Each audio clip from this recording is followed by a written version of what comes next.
On the one hand side, we see ready-made architecture, and on the other side, we see architecture in the making.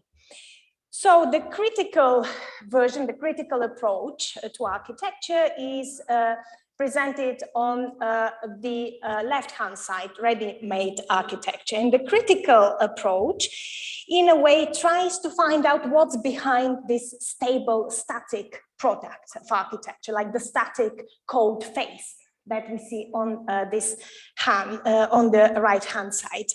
And the main task of the critical approach is to perform a critique, to try to find out what are the hidden mechanisms behind architectural production, behind this static face, this established product, technical or aesthetic product of architecture.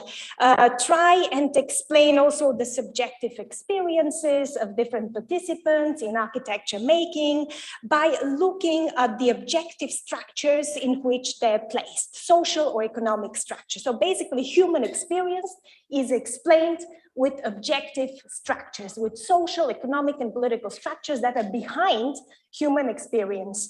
And this also tries to get a critique. This critical approach tries to reveal these hidden mechanisms behind human action, the hidden forces, cultural, political, and social forces behind architectural products, buildings, master plans, cities. The pragmatist version, which you see on the right-hand side, architecture in the making, is based rather on the experiences of architects, planners, developers. All those participants in the making of architecture, on what architects and dwellers do, the actions they undertake and they assume, rather than their theories and ideologies. It embraces a relational perspective that reinstates previously ignored areas of contemporary urban life, for instance, the role of non-humans, of objects, of materials, of softwares and models. So in this lecture, I will be placing my analysis in the right-hand side of this diagram. So we'll witness a lot of cases of architecture in the making. And I will offer a reflection on the methodological tactics of architectural anthropology. I will draw in particular on three empirical settings: designing, archiving, and dwelling, inhabiting. And they will be based on fieldwork I have conducted in the past. They all exemplify architecture in the making in different ways, and they provide examples of ongoing collaborative processes in which people and materials are caught up in complex relational and ecological networks. While they're somewhat biographical, I might say, because they trace my long-term engagement with the field, covering perhaps research done in the past 20 years or so, they aim at providing the background for a methodological reflection on architectural anthropology. So reflecting on the methods and offering an argument for a richer architectural anthropological practice based on these three examples of designing, archiving, and dwelling, I will formulate 6 specific methodological suggestions, which I will illustrate with specific examples as well. But let us first outline the 3 empirical settings, and they will take us in different parts of the world as well. Setting 1, designing, will take us to the Office of Metropolitan Architecture in Rotterdam, OMA, and that's my first fieldwork in the field of architecture. I spent 2 years working in this practice from 2001 to 2004. While design has been the subject of multiple studies, architectural scholars have rarely touched on the contingency of design process, on designing as a verb, as a process which is key for understanding how buildings, cities, and environments come into being. To grasp the meaning of OMA buildings and Koolhaas's architecture, we need to forget about the star architect, which we usually focus on, what's in his mind, in his imagination. Or we have to entirely forget about the star architect and his buildings for a moment and turn away from official interpretations in architectural theory. This means to circumvent traditional understandings of star authorship. In the spirit of subjectivist anthropology, we'll be only looking in what's in the imagination of the creator, what kind of impacts, influences he had. And the spirit of critical studies, we'll be looking at social and historical frameworks explaining the work of this architect. None of those frameworks are suitable and thorough enough to provide explanation of what happens in the office of metropolitan architecture. Architectural anthropology invites us to do something different, not to look at the creator and what had an impact on his imagination, not to look at society and cultures and how they had an impact on architectural production, but to look at what happens in the process of design, to look at the models, foam in particular, which is a key actor in this office, the foam materials, the software, the tools mobilized in architecture making, to also look at all the entangled networks of engineers, clients, professional model makers, interior designers, and we can continue the list, all those who are constantly negotiating aspects of the building with the architects. It requires accounting for the ordinary forces and conditions of design experiences, following not Rem, not the star architect, forget about him, but all those young designers in the practice working there and the paths their works have traced. We track the way their actions spread in the office and outside the office, and the way architects make sense of their world-building activities. The routines, the mistakes, the workaday choices, usually considered of lesser importance for the understanding of those buildings. So in so doing, by looking at the daily moves, the daily actions of architecture making, all these technical and creative choices, we can arrive at a better understanding of OMA's design by the means of a detour to design experience. The purpose is to avoid the passage through the vague notions of society, culture, imagination, creativity, all these big concepts that we usually bring. They do not explain anything, but they rather need explanation. Thus, from the incidental accounts of design as a product, I suggest shifting the attention to design as a practice, from buildings as static objects to buildings as uncertain and contesting moving targets. And this approach, of course, requires tracing the complex social and spatial networks of design as a very dynamic venture through the daily work of architects, models, instruments, technology. So it's a much more complex setting, just rather than just one creator having ideas about one particular building. The second example will take us in a different part of the world, in Canada, and it's an example on archiving. Archiving is an activity I had the chance to follow in the Canadian Centre of Architecture in Montreal between 2015 and 2018. While the fate of established archives has been the subject of multiple studies, architectural scholars have rarely touched on the mechanisms of constructing the archives and the processes of archiving. So again, archiving as a process is of interest to me, and how these archives help us to understand historical sources in architecture. An architectural anthropology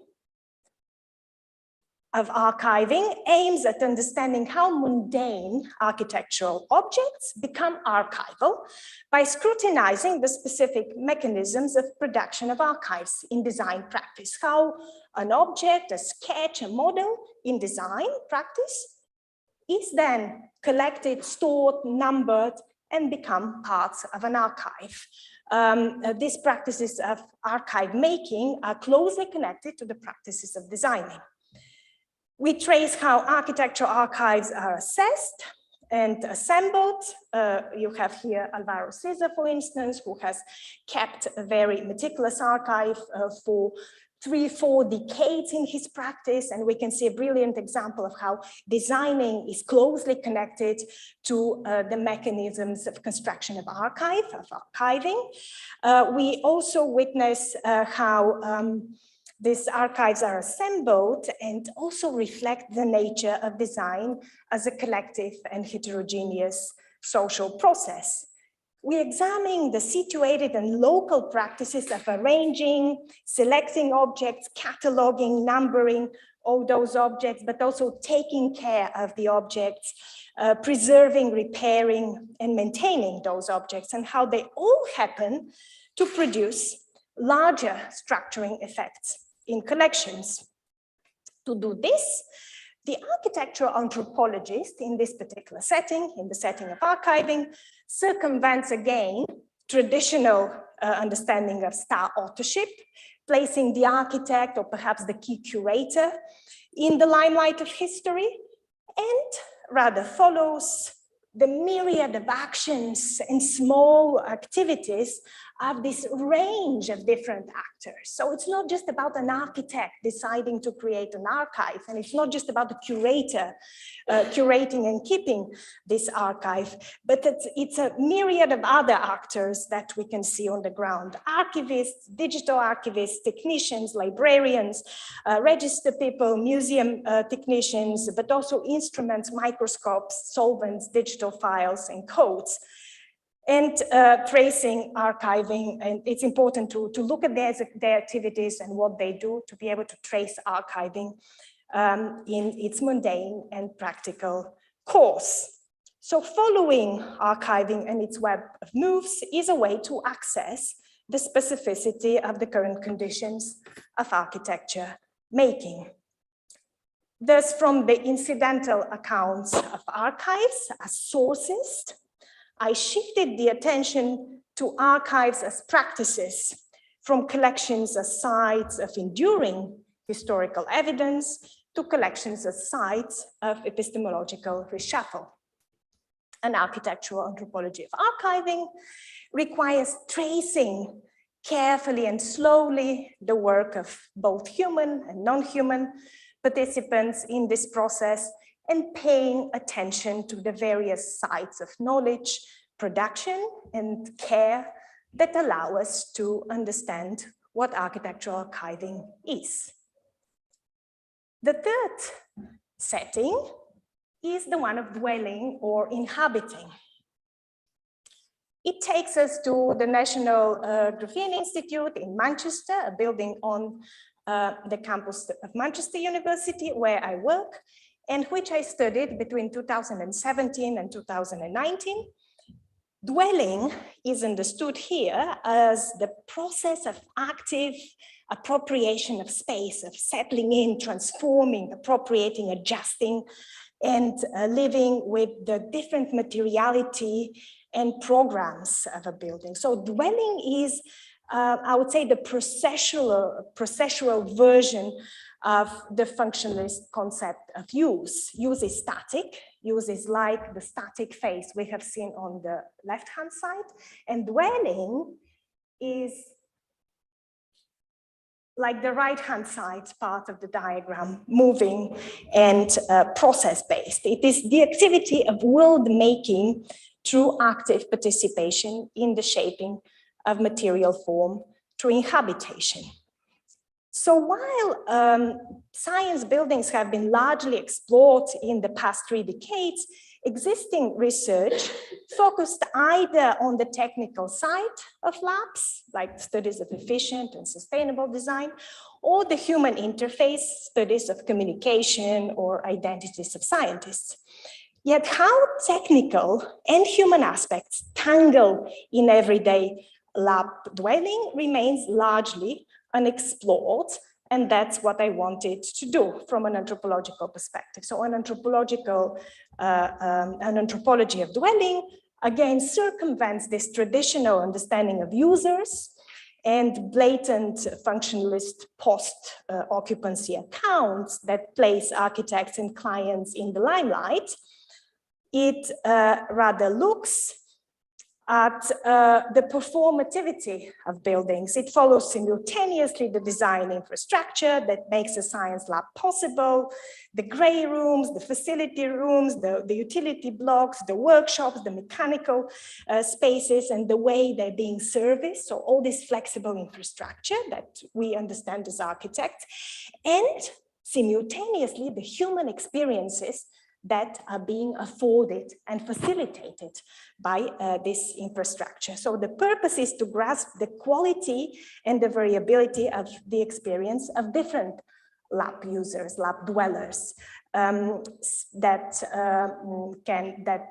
inhabit this space, that dwell and that use it in a different way, and with different speeds, we might say, speeding up in lab work to generate more results and to produce competitive work in the energy lab, for instance, or other laboratories, or slowing down to engage in communication with other scientists. So this is the top roof terrace of this building, and also the corridors with writable walls where scientists can interact, slow down, write a formula on the wall and engage in discussion with other peers. So we trace these various instrumental practices, the lost track of time, the intensity of communication, the plethora of activities performed in the same compact building, the equipment arrangements, the spatial choreography, and the speed of work.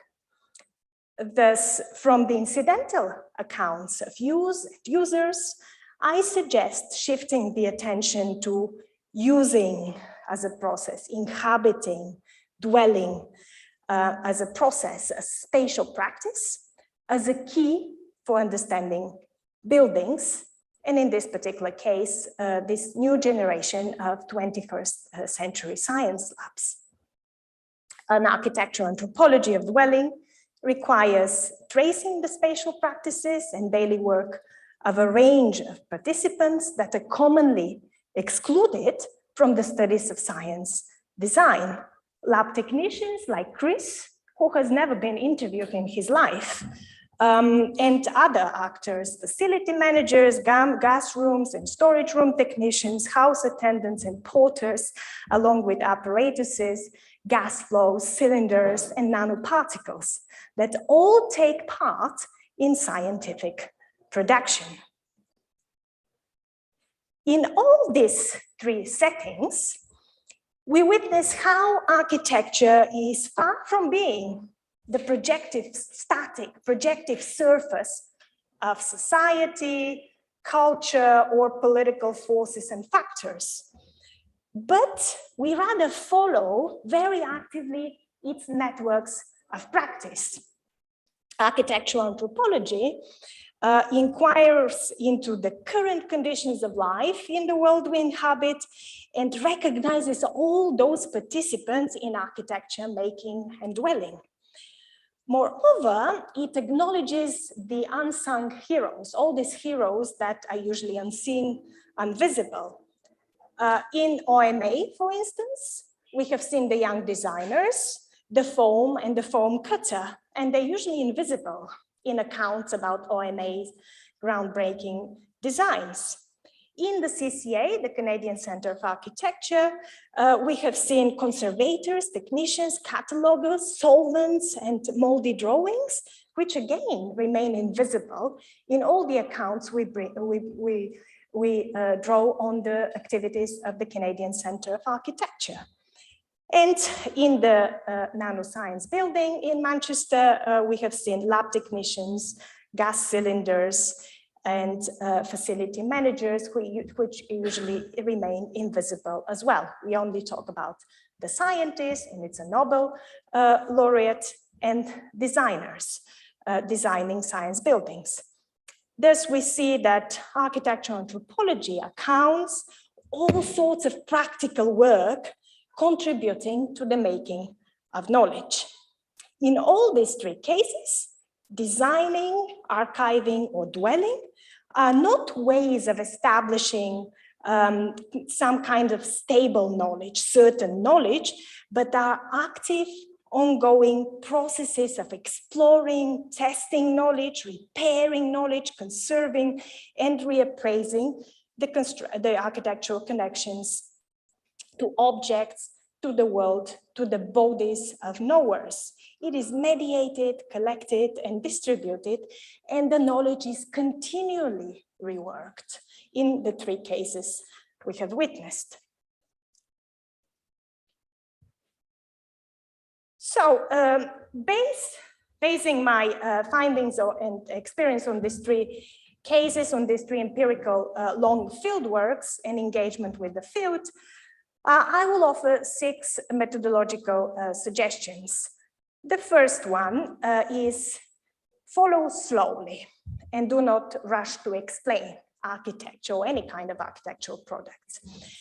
A quick visit in an architectural office or a quick visit of a building that is already built like this building, for instance, which we all know and which is very iconic, a quick visit will only provide us with a very quick impression of its design, the design of the building or dwelling or inhabiting this building if we get the chance to enter the building and engage with it.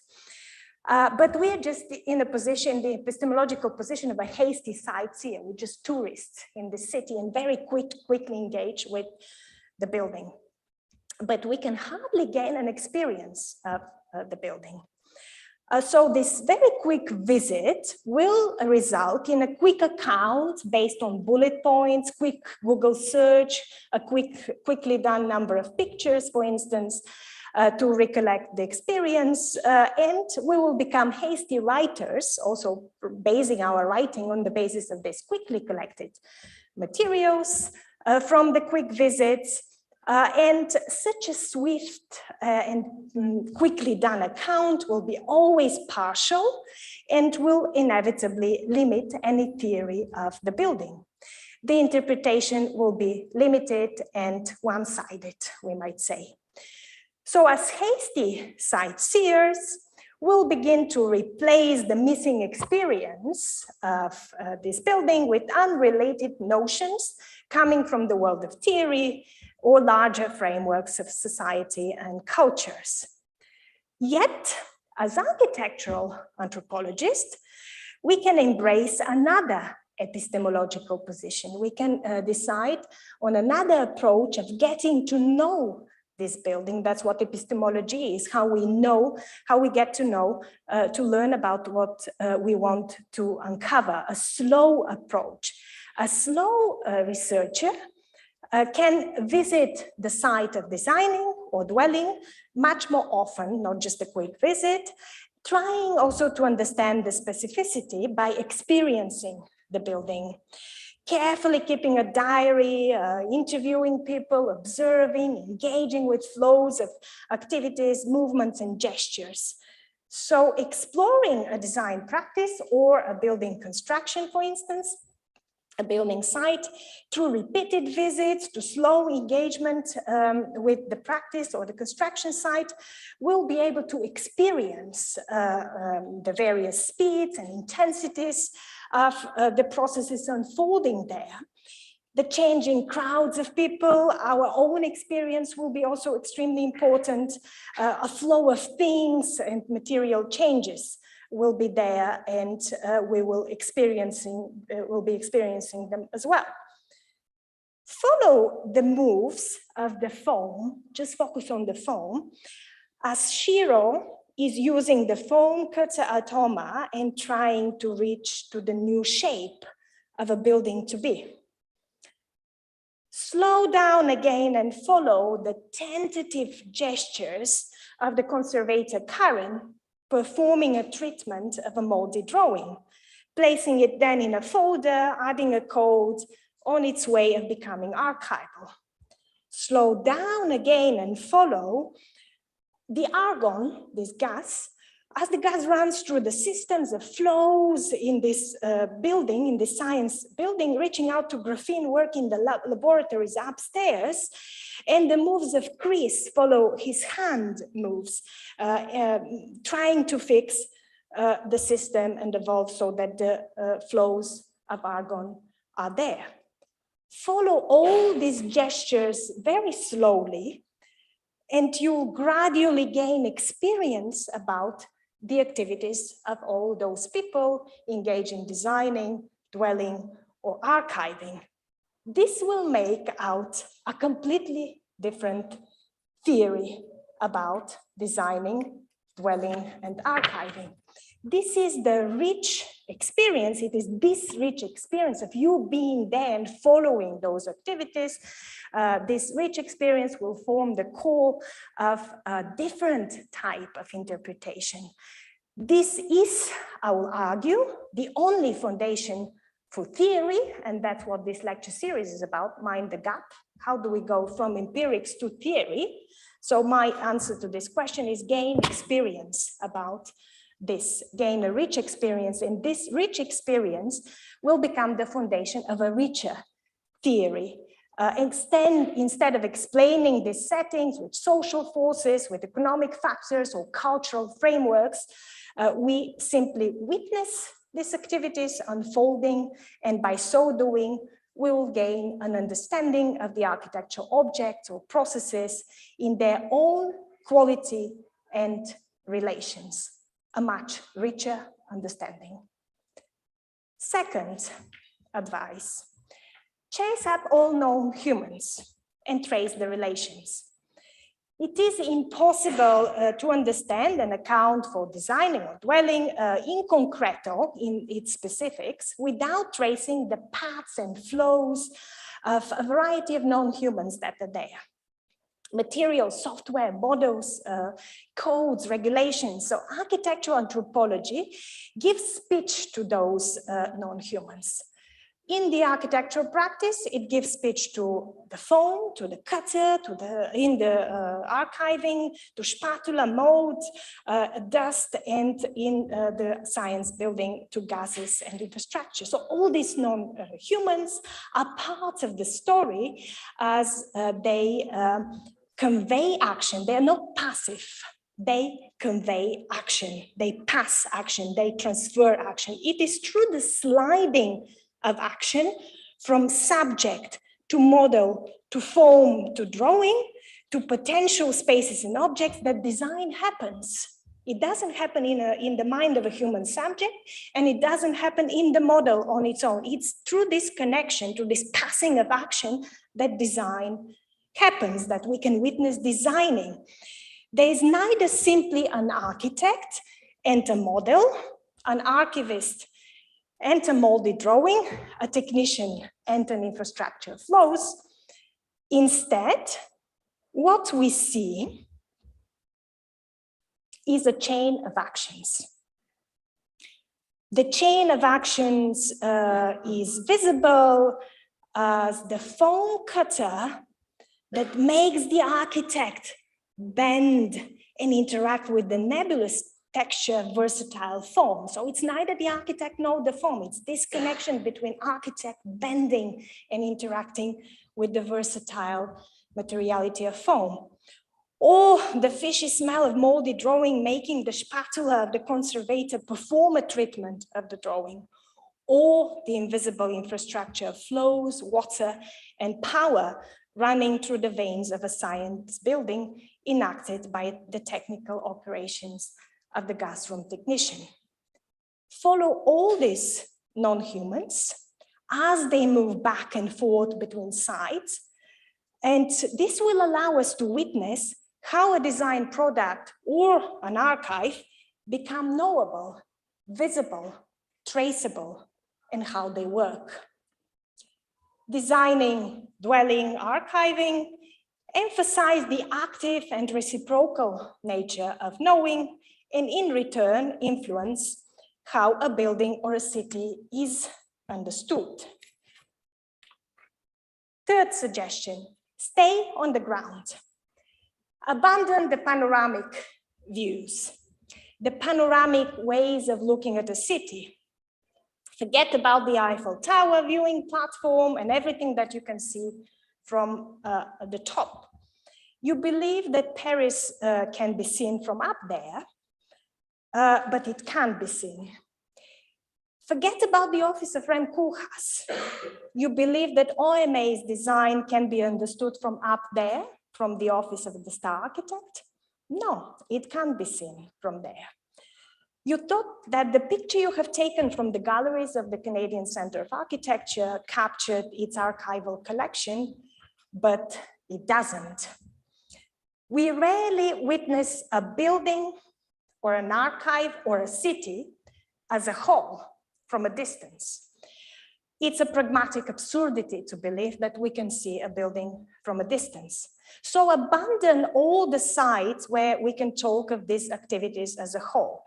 Focus instead on these little sites, on the small sites of practice, on these many different misty locales of practice where very little can be seen, but it can be seen well.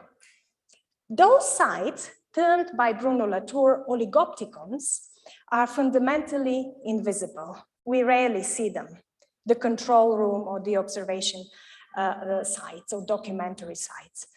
By this neologism, oligopticon, Latour means narrow windows through which via numerous narrow channels we can link up with some aspects of humans and non-humans which together make the city work. So where are those places that can give us access to the mechanics of the city working? Examples of oligopticons include design spaces and model shops in an architecture office, conservation lab in an archive, or mechanical workshops in a science building. And once we are in those places, we find ourselves strolling corridors, tracing alignments, flipping through documents and folders and dossiers, sniffing solvents, witnessing codes, but also witnessing teamwork, alerts and dangers. So all these rare and fragile places are situated on the ground, not on the top of a hill, not on the viewing platform of the Eiffel Tower. They're on the ground, not on the top. They're under our feet, not in our imagination. Moreover, designing or dwelling cannot be captured from a static viewing point. You cannot expect sitting in a still position and observing. You have to move and meander. These processes are to be understood only as we move and meander through the sites of practice. A building or an archive cannot be seen as a totality, but it can be traced and composed. So staying on the ground, we follow trajectory of traces, series of transformations, small and big, perceptible and distant, running a different pace of speed in front of us, with us.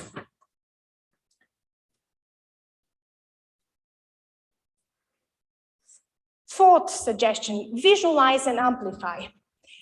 Following slowly, staying on the ground, the knowledge practices of designing or archiving emerge as restricted and fragile networks of practice. But how do we visualize those practices? To better understand them, we should engage in visualizing these networks.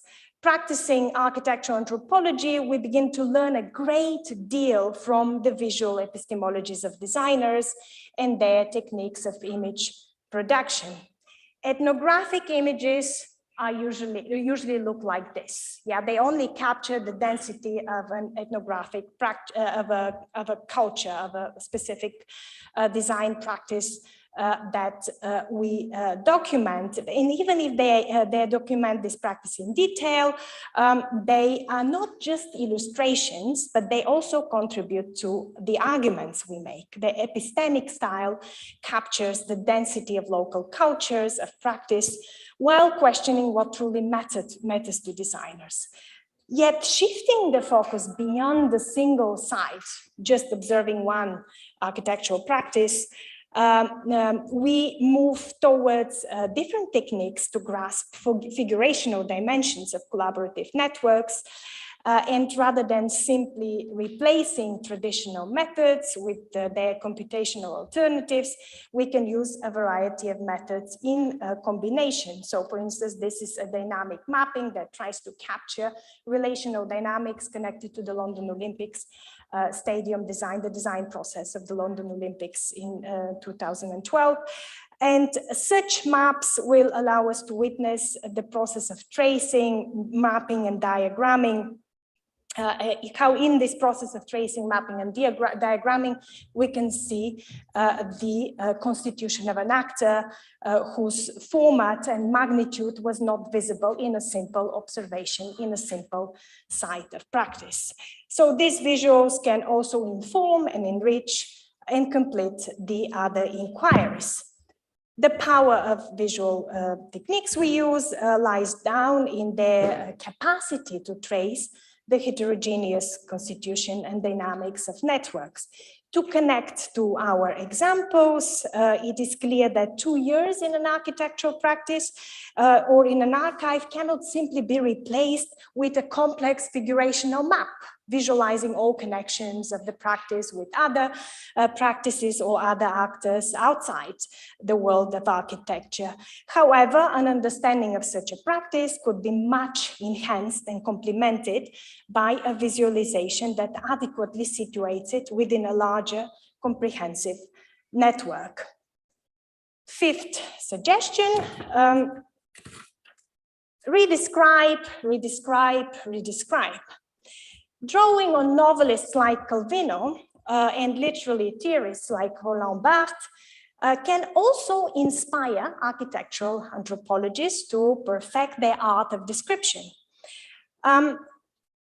It is extremely important to reinvent, however, the narrative techniques that we use, and to gain access to the particular, to the specific, to grasp the unique, and to offer adequate descriptions. Equipped with various tools of descriptions, both discursive and visual, the accounts of the architectural anthropologists could deploy the networks of designing or dwelling instead of simply describing or unveiling in a critical fashion what's in these practices. So the narrative techniques we use are also should be also very carefully decided. Sketching actions and how we narrate those actions in a variety of situations helps us to redescribe all these actions from within. A building or an archive do not emerge in a series that implies logical sequences or hierarchies, but their specificity is revealed in a network in which one can follow multiple routes. The writing techniques follow suit, and tracing the proliferation of objects, buildings, times, and people, architectural description places the inquiry within the heart of urban life and better captures the specificity. And the last suggestion is make difference. Committing to describe might sound like an innocent activity, but committing to describe the various settings, objects, and practices of designing or city planning and city making means also attending empirically to the disorderly specificity of the world of architecture. Yet it does not mean taking sides. Are we against or are we for? Do we criticize or do we endorse? We don't necessarily have to take sides while describing. In each empirical situation, we are confronted with what Donna Haraway calls situated knowledge. We try to understand the situated knowledge of design. Just as design knowledge is very specific and arises out of the practices of architects or dwellers as they sketch or they inhabit buildings, knowledge in architectural anthropology is also very specific. Architectural anthropologists witness state of idiosyncratic relationships. So we experience symbolic architectural settings together with dwellers or designers, and we describe, and redescribe their specificity and different contingencies. However, describing these daily practices is also a way to make a difference. It is a form of interfering in these practices. While engaging in redescription, we do not take sides. We are all, as Haraway puts it, into a belly of a monster. When you are in the middle of a design practice, you feel like it's a huge monster and I cannot understand what it is, and you cannot climb out of the belly of this monster to be able to provide an overview or make a judgment. Are you for or against? So it's very hard. So immersing into the world of designing allows us to produce descriptions where architecture appears as performative, as situated. We describe, we attend to the specificity and the contingency of architecture. The more we immerse into these worlds of design, the more we understand them and we learn from them. Our knowledge practices are performative, and so are our descriptions. The more specific they get, because we learn more and more, the more specific our descriptions will get, and the more our ability to intrude in design worlds will increase. Sometimes the descriptions start interfering in their object according to what we decide to write about, what angle we take, what actors we follow. These descriptions will make a difference. And that is how we interfere. We intervene. In conclusions, architectural anthropology, as we have seen here through these examples coming from different empirical settings and different parts of the world, different formats of architectural practice, architectural anthropology moves successfully beyond the existing trends of subjectivist approaches, so it's all in the mind of the creator, or critical historical approaches that tells us it all depends on the historical context or the social and political factors outside architecture. These two frameworks do not work, as we have seen. An architectural anthropological inquiry offers a possibility to witness the current conditions of architecture making, the current practices of archiving and designing, dwelling, inhabiting, and city making, and also to explore future possibilities for architecture, following some of these methodological hints. In this inquiry, the question to be asked is not what is a city or what is a building. This very question of what is, as Gilles Deleuze has argued, assumes a simplicity of essence. So we after the essence, the core nature of something, the city or the building. It's not our purpose. The questions we should be asking are, how does a building or a city works? Who and what sets it in action? In what cases? How and where and how? What are its modality of action? How does a building become traceable? How does a city become knowable, how it works? And under what circumstances it can be seen, understood, grasped, and composed. Addressing these questions are two recent books written by authors from the Politecnico di Torino.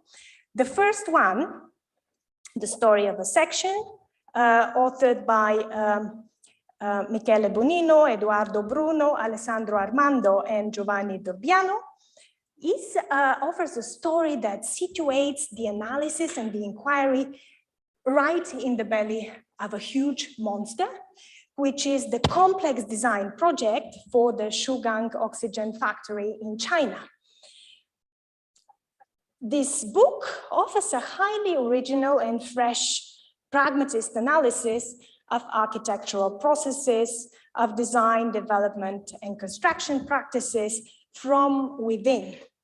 Based on a variety of methods of architectural anthropology, I will call it, we see the authors engaging with this highly complex and contingent process of design making based on ethnographic scenes they have experienced, but they have witnessed as well, their diaries, correspondence, and interactions with clients, and the huge documentation that an architectural project has. And very often an anthropologist does not have. So we really get a unique account from the belly of a huge monster that is rarely accounted in anthropology, which is the merit of this book. And we literally witness the flight of sketches, and especially the different flights and transformations of a section.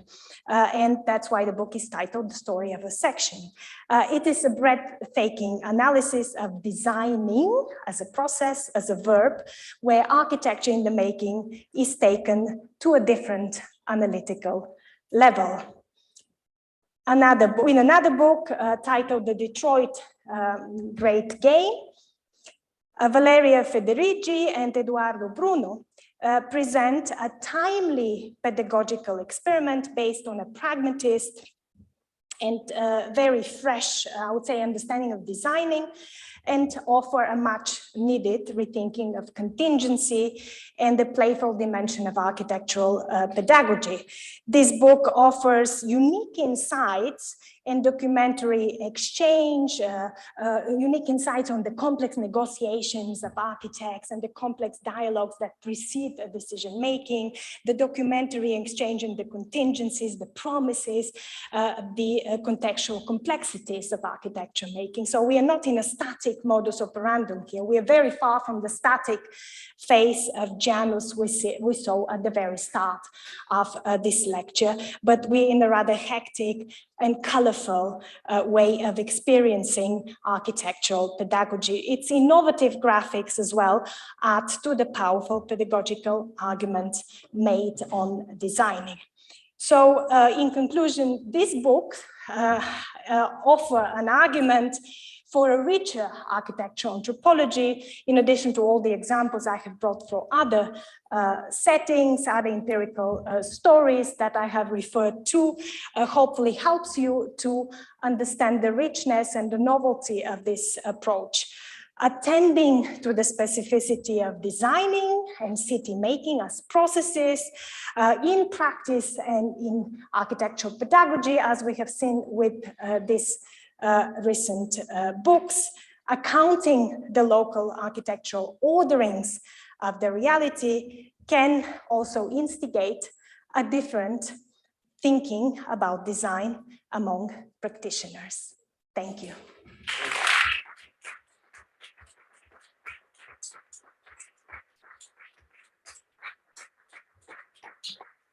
Thank you so much, Albena, about this amazing lecture.